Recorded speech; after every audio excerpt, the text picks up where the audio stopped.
In this video, I'll show you how to make your Facebook account more private using your phone.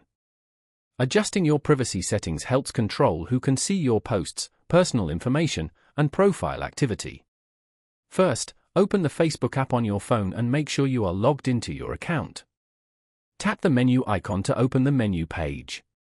Scroll down and tap on Settings and Privacy, then tap Settings. Inside the Settings page, find and tap on Privacy Checkup or Privacy Settings. Here you will see several options that allow you to control who can see your information. Start by tapping Who can see your future posts and change the audience to Friends so only your friends can see what you share. Next, check the option that controls who can see your friends list and set it to Only Me if you want to keep it hidden. You should also review who can send you friend requests and change it to Friends of Friends to limit requests from strangers. Another useful setting is limiting the visibility of past posts, which helps hide older public posts from people who are not on your friends list. After adjusting these options, your account will be more private and better protected. If this video helped you, don't forget to like the video and subscribe to the channel for more helpful tech tutorials.